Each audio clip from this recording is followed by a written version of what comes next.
Olá pessoal, a paz do Senhor para todos. Eu sou Matusalém, especialista, e este é o programa Cenário Bíblico. E eu estou de volta trazendo novos assuntos. Hoje eu estarei falando sobre a força de expressão de alguns versículos da Bíblia Sagrada. Pessoal, alguns personagens da Bíblia Sagrada usaram palavras que na verdade significam outras palavras. E é exatamente isto que eu queria conversar com vocês. Porque muitas pessoas têm dificuldades de interpretar a Bíblia Sagrada. Exatamente porque não conhece a cultura do país, às vezes não conhece a questão geográfica, não é verdade? E isto tem dificultado alguns leitores entender a Bíblia de forma geral. Este vídeo vai servir para todas as pessoas que têm esse tipo de dificuldade, tá bom?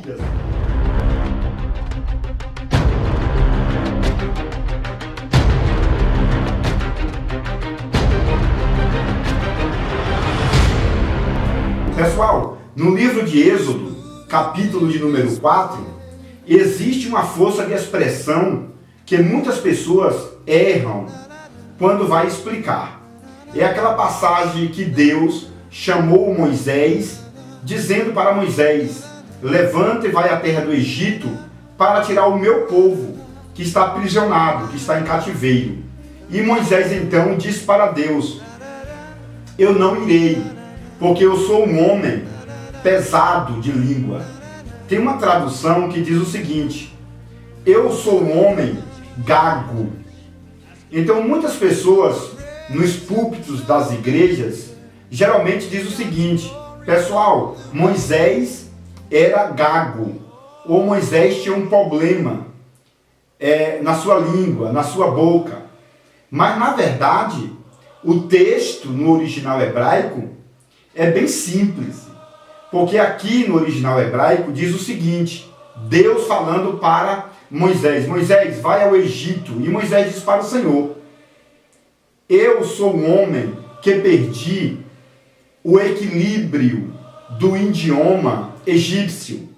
Então quando Moisés disse: eu sou um homem pesado de língua, pesado de boca, ou um homem gago, ele estava dizendo para Deus: Deus, eu perdi o equilíbrio. Eu fui criado no Egito, passei 40 anos no Egito. Esta é a voz de Moisés. Mas agora eu já estou morando aqui na terra dos midianitas há 40 anos. Então, Senhor, eu perdi o equilíbrio do idioma egípcio. Eu não irei, porque eu não sei falar mais o idioma egípcio. Esta é a interpretação correta do texto. Então, Moisés, na verdade, não era gago. Moisés não era pesado de língua. Moisés simplesmente não falava mais corretamente o idioma egípcio. Por isso, ele diz ao Senhor: eu não irei, porque eu sou um homem pesado de língua. Ou como uma outra tradução que temos aqui no Brasil: eu não irei, porque eu sou um homem gago. Agora vamos para o original: Senhor, eu não irei, porque eu perdi o equilíbrio. Eu perdi o equilíbrio da língua egípcia. Eu não falo mais o egípcio corretamente. Por isso, eu não irei. Tá bom, pessoal? Esta é a primeira força de expressão que eu queria passar para vocês. Porque muita gente tem dificuldade de expressar esses versículos. Pregadores, leitores, não é verdade? Tem também biblicistas que geralmente escrevem, escritores que pegam e escrevem seus livros dizendo que Moisés era gago, que Moisés tinha um defeito na boca, Então, existe vários detalhes sobre essa questão de Moisés. Mas, na verdade, Moisés simplesmente era um homem que perdeu o equilíbrio da língua egípcia. Muito bem, pessoal. Um outro texto que eu queria deixar para vocês em relação à força de expressão do original hebraico é a passagem do livro de Jeremias, capítulo 1, onde o Senhor Deus disse a Jeremias, Jeremias, vá pregar a minha palavra, porque eu tenho te formado desde o ventre da sua mãe. E Jeremias respondeu para Deus, dizendo, eu sou uma criança e não poderei ir anunciar a palavra do Senhor para o povo de Israel. E então imediatamente o Senhor Deus replicou esta questão, porque na verdade é uma força de expressão. Jeremias não era uma criança. Jeremias nesta época estava com aproximadamente 24 anos de idade. Então quando Jeremias diz que é uma criança, ele estava dizendo para Deus o seguinte, Senhor, eu ainda não sou formado às leis judaicas, né? Ele estava dizendo, Senhor, eu não sou formado às leis sacerdotais, eu não tenho formatura sacerdotal, porque na verdade Jeremias era um sacerdote da linhagem de Abiatar, não é verdade? E ele ainda com a idade que tinha, com 24 anos, não podia pegar sua formatura. Então quando ele disse para Deus, eu sou uma criança, ele estava dizendo, Senhor, eu ainda não tenho formatura. Eu não posso falar para o povo de Israel, porque a liderança de Israel que usa a tribuna são pessoas intelectuais, formadas, né? São os levitas formados, os sacerdotes, os sumos sacerdotes. E eu não tenho formatura. Então Jeremias estava dizendo para Deus, eu tenho 24 anos de idade, eu preciso de mais um ano, eu vou me formar com 25 anos. Então um sacerdote se formava aos 25 anos de idade. Jeremias tinha menos de 25 anos de idade. Por isso ele diz, eu sou uma criança. Então observa que é uma força de expressão. Eu sou uma criança, ou seja, eu ainda não sou formado. Quando ficamos informados desta força de expressão, fica bem mais fácil de pregarmos a palavra, fica também muito mais fácil entendermos a palavra de Deus, não é verdade? Então, eu sou uma criança, é uma força de expressão para dizer, eu não sou formado, eu não tenho formatura, eu não tenho 25 anos de idade ainda. Beleza, pessoal? Pessoal, a terceira força de expressão que eu quero trazer para vocês é o que está escrito aqui no livro de Gênesis, capítulo 37. Quando a Bíblia fala sobre a capa que Jacó fez para José. E algumas traduções diz o seguinte, que Jacó fez uma capa ou uma túnica de 7 cores. Outra tradução diz o seguinte, que Jacó fez uma túnica longa, né? Então temos aí uma contradição. A capa era de 7 cores ou a capa era uma capa longa, né? A túnica tinha 7 cores ou a túnica simplesmente era uma túnica longa, comprida? Então, pessoal, estudando o original hebraico, descobrimos que, na verdade, a capa, ou a túnica que José usava, era uma túnica longa. Mas a palavra longa é uma força de expressão para dizer que aquela túnica de José era uma túnica especial que já vinha de longos anos. Tá bom? Depois eu queria que vocês entrassem no meu canal no YouTube e vissem um outro vídeo que eu tenho falando sobre a túnica de José. Porque a túnica de José, ela veio do Jardim do Éden. Aquela mesma roupa que Deus fez para Adão no Jardim do Éden. E esta capa passou de Adão, não é verdade, para Matusalém, de Matusalém para Noé. De Noé passou para Cão, porque Cão tomou a capa de Noé quando Noé estava bêbado. E então o filho de Cão, por nome, nas suas gerações, por nome Nimrod, tomou esta capa, mas aí esta capa veio parar na mão de Abraão. Abraão passou essa capa para Isaac, Isaac passou para Esaú, mas Jacó comprou a capa de Esaú, né, os direitos, e então essa capa veio cair na mão de José. Então, no outro vídeo sobre a capa de José, eu conto toda essa história. Então, quando aqui no livro de Gênesis fala que a capa era uma capa longa, não é porque era uma capa comprida, não é porque era uma túnica longa demais, é porque está falando do histórico. A palavra longa, uma túnica longa, está falando do histórico da capa, do histórico da túnica. Está dizendo, é uma túnica longa em história. Uma túnica longa, né, porque veio dos tempos antigos. Esta é uma força de expressão também, tá? Aí se você pegar uma outra tradução, vai dizer o seguinte: a capa de José tinha 7 cores. Porque na verdade está falando da aliança do arco-íris. Porque o povo de antigamente tinha aquela ideia de que o arco-íris tinha 7 cores. E esse arco-íris foi uma aliança que Deus fez com Noé. E Noé estava com a capa de José. Então quando a Bíblia diz que a capa de José tinha 7 cores, estava dizendo o seguinte: a capa de José era uma capa que estava dentro de uma aliança com Noé. Né? Aquela aliança que Deus fez do arco-íris, com arco-íris de 7 cores. Também a capa de José tinha 7 cores, simbolizando que a capa de José era uma capa histórica, dentro de uma aliança de 7 cores em relação ao arco-íris. Beleza, pessoal? Pessoal, uma outra força de expressão que eu encontrei na Bíblia Sagrada é quando o texto, 2 Reis capítulo 3, diz que Eliseu era careca. Eliseu, na verdade, não era careca. Eliseu não era calvo. Eliseu simplesmente estava sendo zombado, porque Elias tinha sido arrebatado e o povo achou que ele perdeu a autoridade.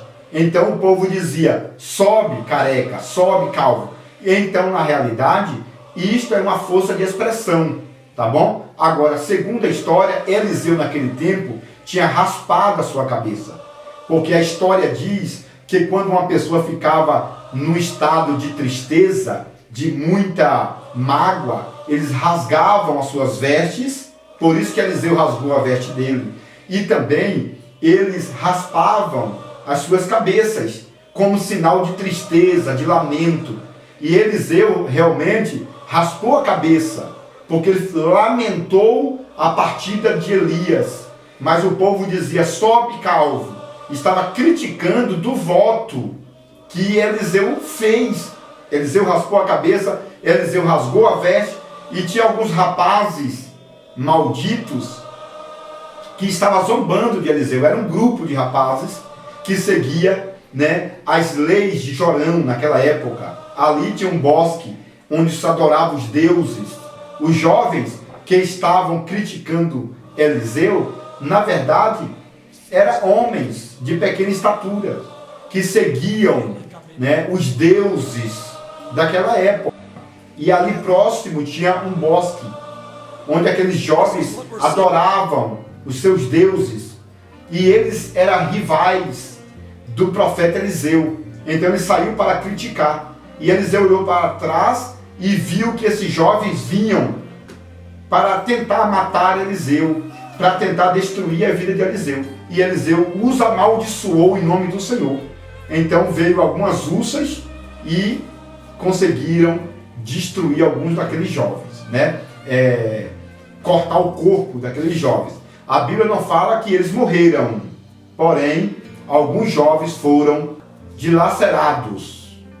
Então, pessoal, veja que alguns textos da Bíblia Sagrada realmente é uma força de expressão, e que se não soubermos, né, diremos até que é literal, dizemos até que aquela palavra é forte demais, mas realmente existe muita força de expressão na Bíblia Sagrada. Com isso entenderemos que Eliseu não era careca, não era calvo, simplesmente ele tinha perdido a autoridade, né, segundo aqueles jovens, e Eliseu foi criticado. Tá bom, pessoal?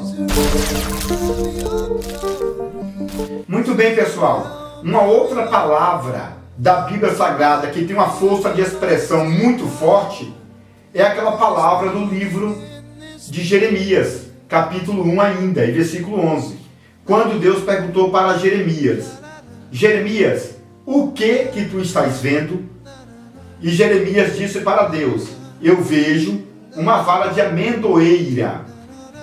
E então o Senhor disse para Jeremias: tu viste bem, porque eu velo para a minha palavra se cumprir. Então, pessoal, aí nesta palavra existe uma força de expressão, porque a amendoeira, o galho da amendoeira, tem aqueles nós, não é verdade? E aqueles nós que tem no galho da amendoeira, né, é símbolo do suporte do castiçal que está dentro do templo, feito por Salomão, não é verdade? Então, quando Deus disse para Jeremias: tu viste bem em relação ao galho de amendoeira, estava simbolizando que Jeremias estava com a sua visão voltada para as coisas de Deus. E um outro ponto que tem também nesta palavra amendoeira é muito burocrático, porque a história diz que quando Deus perguntou para Jeremias: o que estás vendo? E Jeremias disse: eu vejo uma vara de amendoeira. Deus estava dizendo para Jeremias: Jeremias, tu és da descendência dos levitas, tu és um sacerdote, tu és capacitado. Querendo dizer o seguinte: tu lembra, Jeremias, que a vara de amendoeira legítima é a vara de Arão? Então, lá no Antigo Testamento, a vara de Arão floresceu. E quando Deus mostrou a vara de amendoeira para Jeremias, estava dizendo o seguinte: Jeremias, tu pertence à descendência de Arão, tu és um levita, tu és capacitado, eu te capacitei desde o ventre da sua mãe, você é escolhido, você é da descendência de Arão, você tem uma genealogia espetacular. Então a palavra vara de amendoeira está apontando para a questão familiar, para a questão genealógica. Deus estava dizendo: tu viste bem, porque na vara de amendoeira, Jeremias, tu está vendo a tua família, a tua origem. Então, pessoal, a vara de amendoeira, tá, é uma força de expressão, no sentido hebraico, que Deus estava usando para dizer a Jeremias que Jeremias estava preparado para uma grande missão. É por isso que Deus disse: antes que tu nasceste, eu te conheci, e antes que saísse da madre, eu te santifiquei. Está falando da descendência dele, da mãe de Jeremias, do pai de Jeremias, dos avós de Jeremias, toda a família de Jeremias, desde Jeremias até Arão. Arão foi o primeiro homem que lidou com a vara de amendoeira, não é verdade? E Jeremias é um descendente de Arão. Então a vara de amendoeira realmente é uma força de expressão que está relacionada a uma família. Beleza, pessoal? Nesse sentido aí da vida de Jeremias. Pessoal, um outro texto que eu queria deixar para vocês, que tem uma força de expressão muito grande, é o que está escrito em 1 Pedro, capítulo 4, versículo 8, onde diz mais ou menos o seguinte: o amor apaga uma multidão de pecados. Pessoal, este versículo é uma força de expressão, porque na verdade o amor não apaga pecado. O amor não apaga dívidas, tá bom?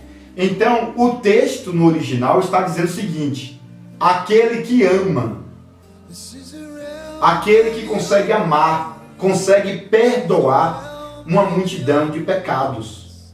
Observa que o texto é uma força de expressão. O texto é uma força de expressão dizendo o seguinte: aquele que ama consegue perdoar o próximo e consegue apagar uma multidão de pecados. Tá bom, pessoal? Então, na verdade, o amor não apaga pecados, mas aquele que ama consegue perdoar os pecados. Tá bom? É uma força de expressão também.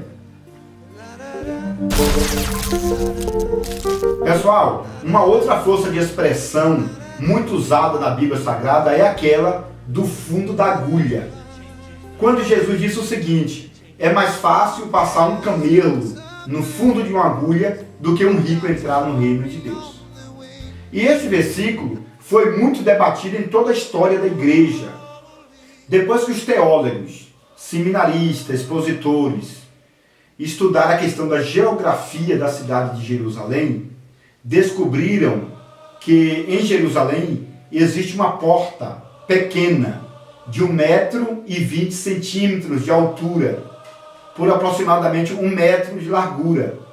E esta porta era chamada de porta dos camelos, onde os camelos passavam ajoelhados por dentro dessa porta, dentro da muralha de Jerusalém.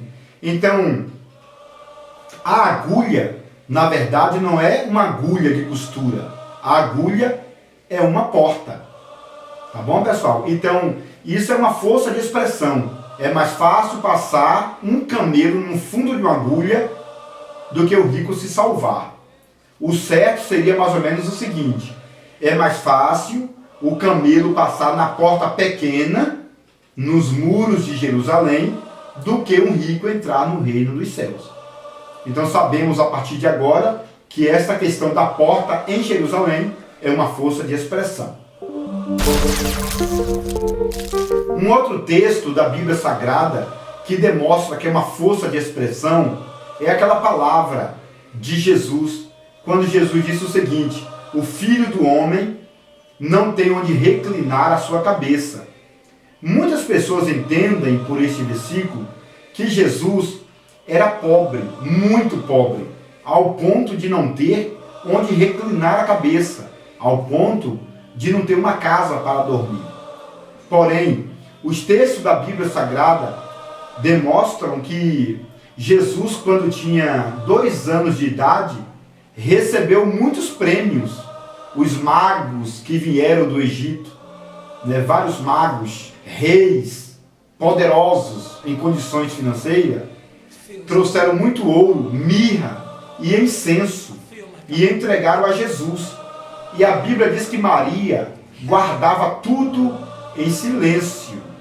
Então, se você buscar a história completa, você vai entender que Jesus tinha uma grande casa em Nazaré, onde tinha uma grande fábrica de móveis, uma carpintaria, não é verdade?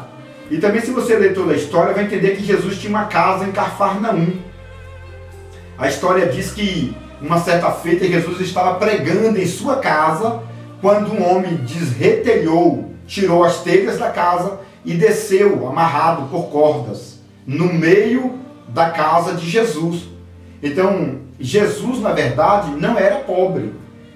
A história também conta que o ouro, a mirra e o incenso que os magos, os reis, trouxeram lá da Babilônia, trouxeram lá do Medo Persa, eram muito valiosos.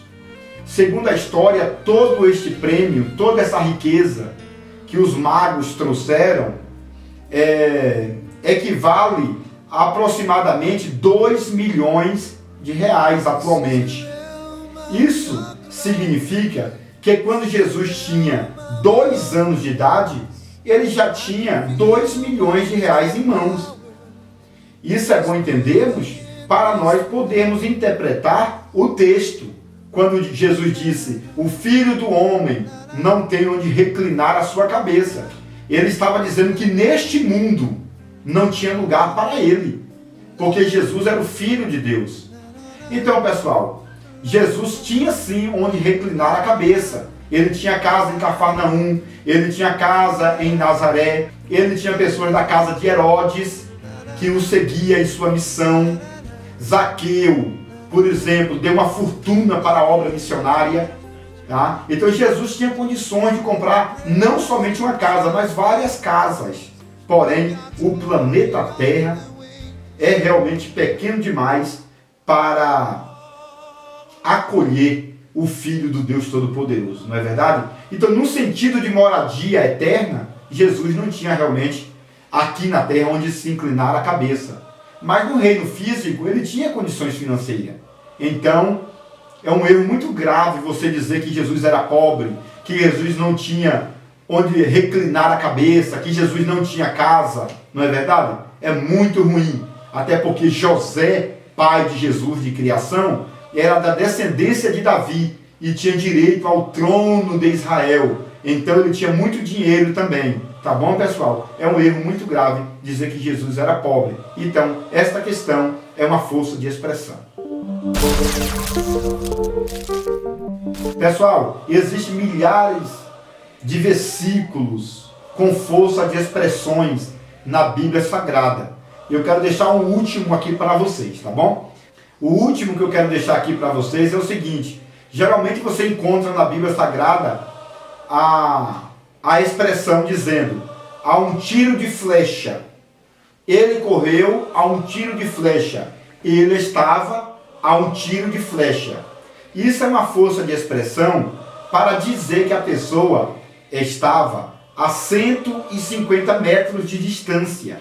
A palavra um tiro de flecha é uma força de expressão. É como se o escritor dissesse o seguinte: a pessoa estava a 150 metros de distância. Esta é a força de expressão para determinar a palavra um tiro de flecha. Então, um tiro de flecha equivale a 150 metros. Tá bom, pessoal? Esse é o vídeo de hoje. Eu quero louvar a Deus por você estar sempre compartilhando os meus vídeos, assistindo os meus vídeos. Vocês também que assinaram o meu canal, tá? Parabéns para vocês, seja meu amigo, que Deus abençoe, tá bom?